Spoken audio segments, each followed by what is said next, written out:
Hey there, y'all, and welcome to today's Daily Down and Dirty. My name is Fairlight. Welcome to Airy Fairy Tarot. All right, y'all. So the message starts out pretty rough. It's about things not working out. But so we'll start out with the things not working out. We start out with the Three of Pentacles reversed and the Wheel of Fortune reversed.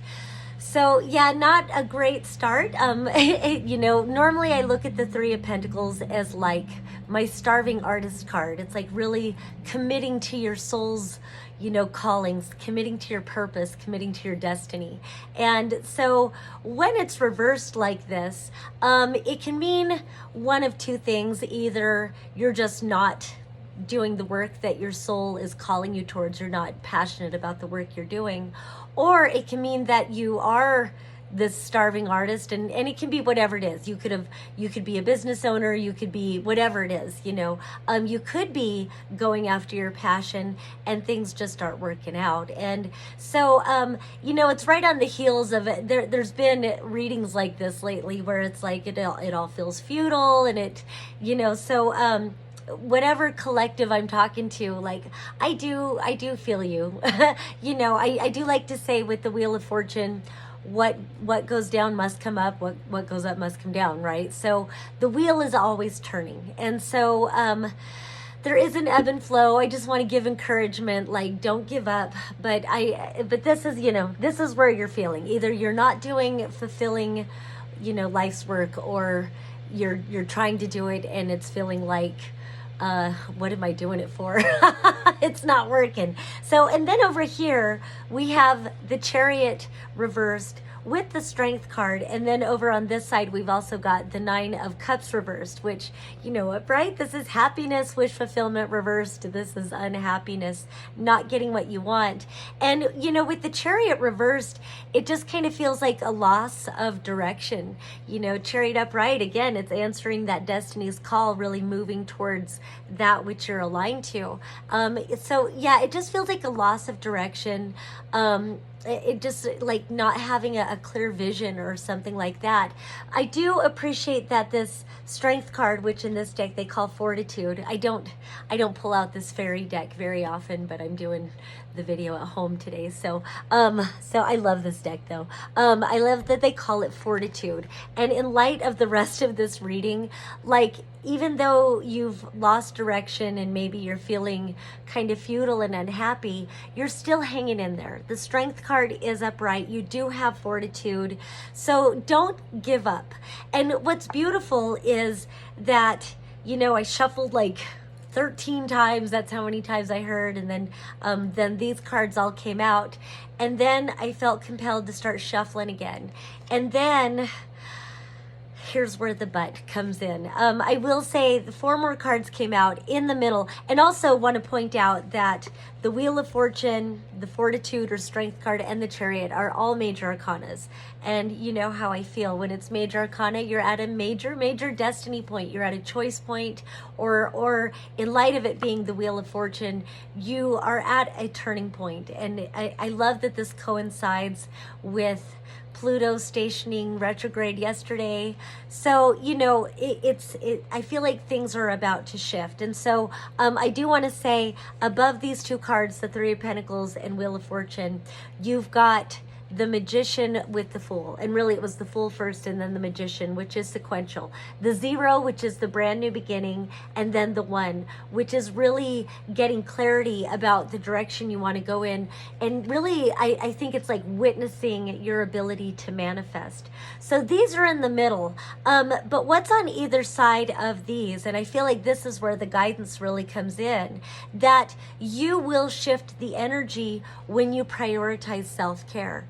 You've got the Ace of Cups, and then you've also got the Temperance card, which in this deck looks like the Ace of Cups. So this is about allowing yourself fulfillment now, regardless of the work not turning out right, whatever it is that you're really working on, working to manifest all of these different things. It's like you're hitting a wall. And so it's time to stop doing and it's time to start receiving. And there's always, not always, but often there's this emphasis lately on the need to receive. We're shifting out of an old paradigm that told us we have to prove our worth, we have to give and prove and give. And now we're shifting into recognizing that we are meant to be receivers as well as givers. And really, if we looked at it in a more empowering way, we are meant to be receivers as well as activators. And of course, giving is a part of that. Actively giving, activating on what it is that you want. But it's time to stop and receive. And it does, I almost hear the argument in myself, like, well, I'm trying to receive, I'm working to make these things happen. And it feels like it's an inside job. You need to nourish yourself right now. You need to prioritize self-care. I love when it comes through, self-care is paramount. And so really there's a strong need to just take better care of you and not what you're doing. I'm hearing that cliche saying, we are humans being, not humans doing. We are human beings, whatever. So it's time to be and it's time to receive. And whatever self-care looks like, are you drinking enough water? Are you getting enough sleep? What is your diet like? Are you nourishing your being? Are you reading books? Are you, or are you passively scrolling on social media, which, no judgment, but is that nourishing to you? And so really looking at, are you nourishing your experience? What are you allowing yourself to receive? How are you nurturing yourself? I can't say it enough. It's funny with the temperance card, I always want to say what I've said to my kids for years. Well, kids, if this is character building, we're going to be some characters. And sometimes you just have to depersonalize your experiences in life. Even no matter how hard you try, things aren't working out. Well, this is character building because you will get through it. Most likely you won't die. And if you do die, you'll be on the other side and you'll be free of these problems anyway. Probably you won't die, and probably some beautiful solution will show up, even if it's at the 11th hour, or even if something cataclysmic had to happen and you have a tower moment, so that you can clarify, what the path for you is then. Whatever it is, it does kind of feel like, don't take it too personally, in some, greater expansion of evolutionary consciousness that you are. This is all character building. All right, so just take care of yourself. All right, so I have tried recording this video so many times and my phone is just pissing me off. It just keeps kicking me out saying I don't have enough storage. So I don't know, I guess that was enough blah blah from me. But I just wanted to add, self-care is paramount. Fill your cup.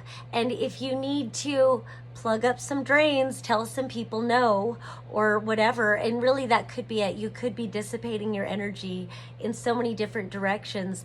And so maybe whatever energy is being taken from what you're wanting to move forward on, just this whole storage overloaded, whatever, find where you're overloaded and what you can offload. And just prioritize self-care right now, because then whatever it is that you release that's just draining you right now and allowing your cup to be filled and full, then you've got the full and it is like a reset. So it does feel like you need a reset. Offload whatever burdens that you really aren't absolutely pertinent in your life. Even if it's people that you promised you would do something, you're just overextended and you're exhausting yourself. So just really pull back wherever you can, conserve your energy, replenish, nourish, nurture, and then begin again. I think your clarity will come back and things will begin to move forward for you. All right, that's all I have for today. Peace and love until next time.